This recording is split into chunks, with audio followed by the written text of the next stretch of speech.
The hotel sat quietly behind a row of tall eucalyptus trees that whispered in the wind like they were keeping secrets. From the outside, it didn't look like much. Modern, but modest, like a place trying not to be noticed. Julian Reed stepped out of the cab, pulling a single overnight bag behind him. The small wheels crunched softly over gravel as he approached the entrance. He wore a sharp navy suit, tailored just right, but even its clean lines couldn't hide the exhaustion in his shoulders. A glint of gold flashed on his finger as the late sun hit his wedding ring. He didn't look at it. He never did anymore.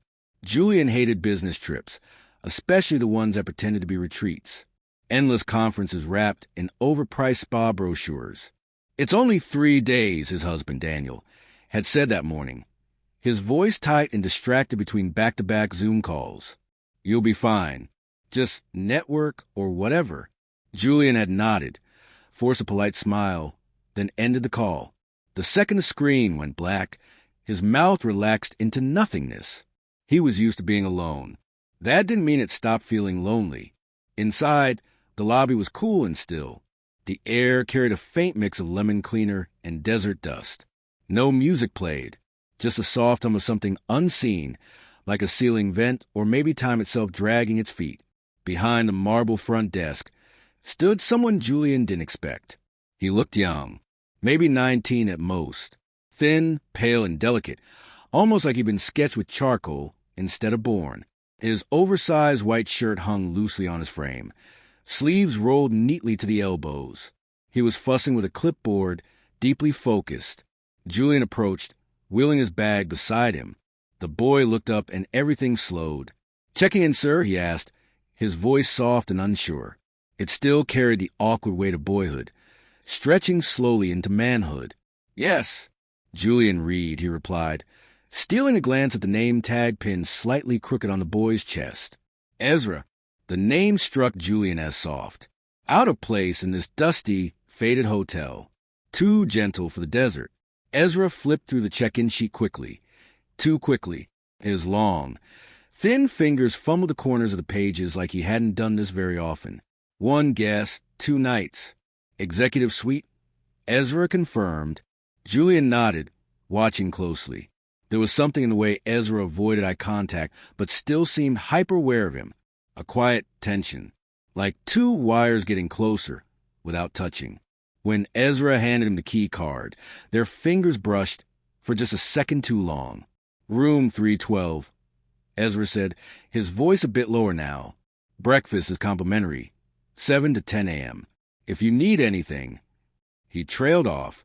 His lips stayed parted like he'd meant to say more. Julian noticed his lashes, too long for a boy, and the way he stood, not quite afraid, but not at ease either, like someone waiting for the world to turn on him, even if it hadn't yet. "Thank you, Ezra," Julian said quietly.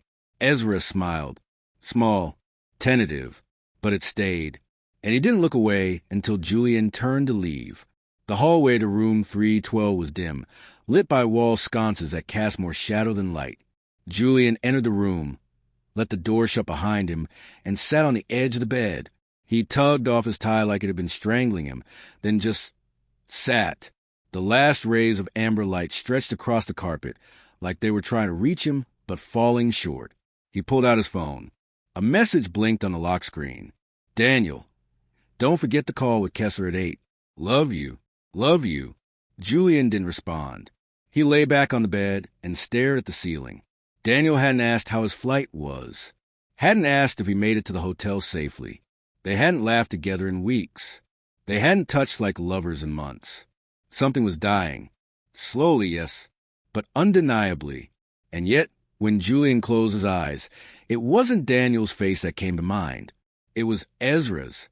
The shape of his jaw, the quiet slope of his shoulders beneath that loose shirt, the way he had fidgeted with his pen, the brush of his fingers. It wasn't desire exactly, not yet. It was curiosity. But it had been so long since anyone looked at Julian like that. Not like a task. Not like a husband. Not like someone fading in the background. Just seen. He let out a slow breath, angry at himself for noticing. Angrier still for replaying it. But loneliness doesn't knock. It slips in when the silence gets too loud. The curtain swayed slightly in the breeze. Downstairs, the front desk would still be quiet. Maybe Ezra was still there, pretending to read a guest policy sheet, waiting for someone to ask him something real. Maybe that someone is me, Julian thought. The rain came just after midnight. Julian stood at the window, watching streaks of water blur the outside world. The desert sky had turned gray and heavy, full of soundless thunder. The kind of quiet storm that feels more sacred than violent. He'd tossed and turned for over an hour, trying to silence the echo inside him. Daniel's text, Ezra's hands, that flicker of something that had no name yet. It was absurd. Ezra was just a boy, too young, too soft, too unformed. But Julian couldn't shake the feeling. He didn't want anything to happen. Not really. He just wanted to feel seen, touched, real. But something about Ezra's eyes, gentle, searching, had cracked something open in Julian, a space inside him he hadn't touched in years. That crack had only grown wider with each minute alone in that cold, impersonal room. He didn't reach for the phone out of hunger. It was something else. He picked up the receiver and pressed the button for front desk. The line clicked. Front desk, came the familiar voice, soft and uncertain. Could I have some hot tea brought to room 312? Julian asked, keeping his tone flat and neutral. A pause. Of course, sir. Julian didn't ask who would bring it. He already knew, and maybe that's exactly why he did it. 10 minutes later, a soft knock broke the silence. Julian opened the door. There stood Ezra, damp from the rain, his white shirt clinging faintly to his chest. His dark hair dripped lightly at the ends. He held a small silver tray with a teapot and 2 cups. I didn't know if you want company, Ezra said quickly, almost breathless. But I brought 2 cups, just in case. Julian stepped aside without saying a word. The door clicked shut behind him. Ezra set the tray down on the small table near the couch. For a long moment, neither of them moved. The only sound was the rain tapping against the windows, steady like a heartbeat. The room was dim, lit only by the soft glow of a floor lamp. It threw warm shadows across Ezra's face, softening his sharp features. His skin looked almost porcelain in that light, like something delicate and real. Are you always the one working this late? Julian asked, settling onto the couch. Ezra shrugged slightly. No one else wants the night shift. It's quiet. I like the quiet. He hesitated, then added, almost whispering, when it's quiet, I can finally hear myself think. Julian tilted his head, watching him. And what do you think about? Ezra paused. He looked down at the tea for a long time. A lot of things, but mostly whether anyone sees me. I mean, really sees me. His voice cracked a little on the last word, like he was ashamed of how honest it sounded. Julian poured the tea slowly, deliberately. Their hands brushed again as he handed Ezra a cup, and this time, neither of them pulled away. Ezra's skin was warm despite the chill in the room. I see you, Julian said. Ezra looked up. Their eyes met, and something flickered there. Maybe fear, maybe relief, or maybe both. They sat in silence for a while, sipping the tea. It wasn't awkward. It was quiet but full, like something was blooming in the space between their words. Then Ezra broke it gently. You don't talk to your husband much, do you? Julian blinked.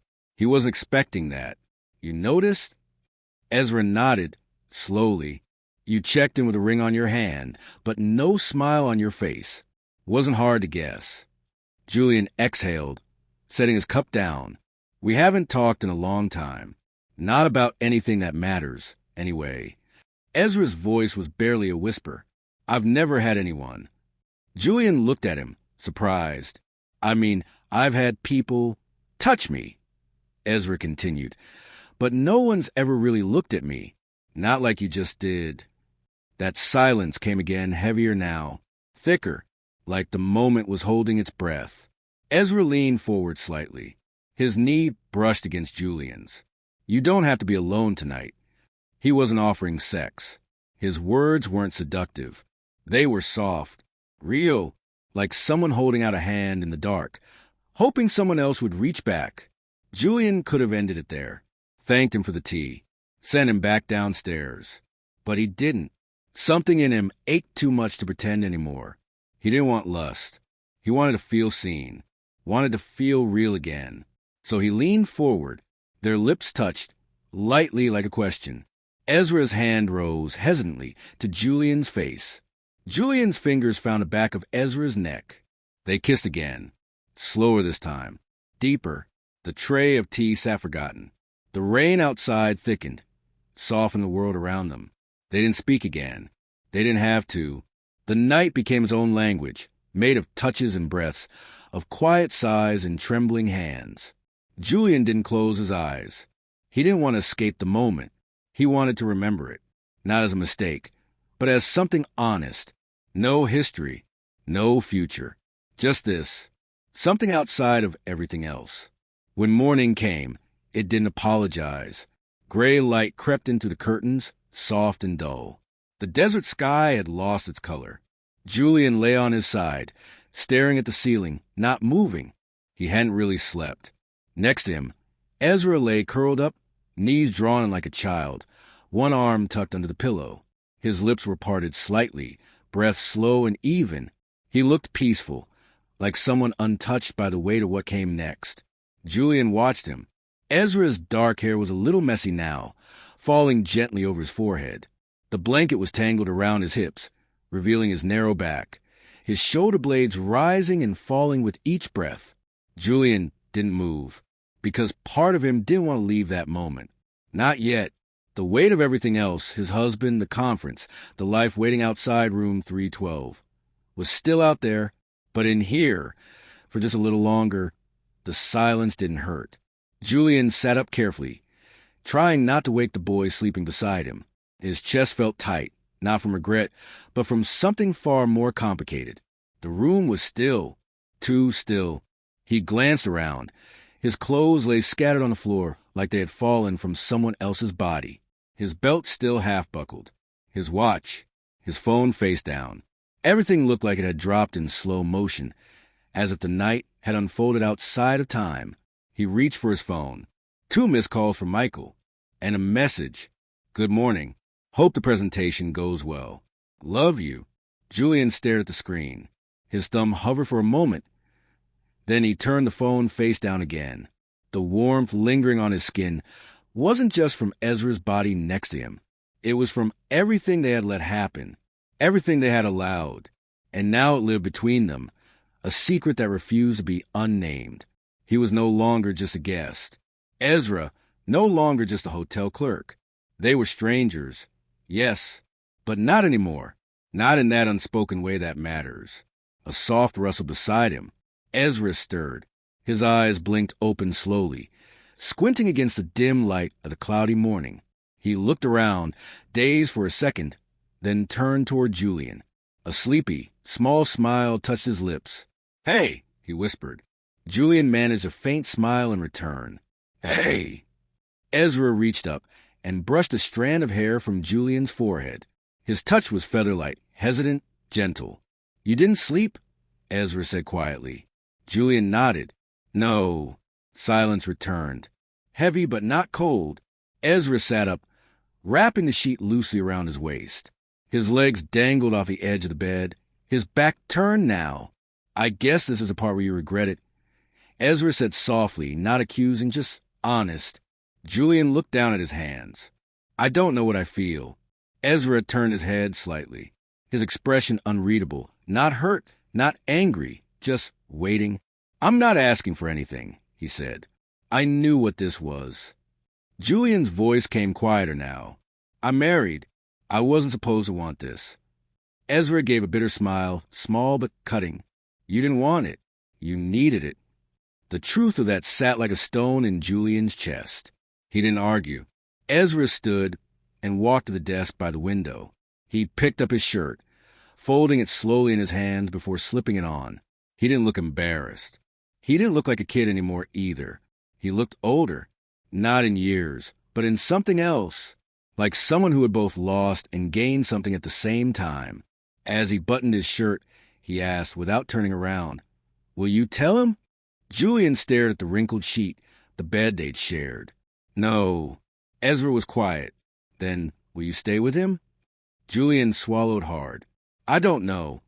Ezra nodded, like that answer was enough, like it was the only one that made sense. Julian got dressed in silence. The moment had already started slipping into memory, even as it still lived on his skin. They walked to the door together. Ezra looked up at him, his hands in his pockets. That same crooked smile, like the one Julian had first seen at the front desk, appeared again. But this time it was different, wiser. I don't need you to apologize, Ezra said. Julian opened his mouth, then closed it. I'm not sure I can, he said honestly. Ezra tilted his head. Then just remember me. Julian reached out and gently touched Ezra's cheek. Not possessively, not romantically. Just a simple, quiet thank you. Ezra leaned into it for a brief second, his eyes closing. Then he stepped back. Julian opened the door. The hallway was quiet. A faint scent of cleaning spray hung in the air. He walked down the hall slowly. His footsteps made no sound on the carpet. By the time he reached the lobby, Ezra was gone. A different clerk stood at the desk now. Professional, polite, unfamiliar.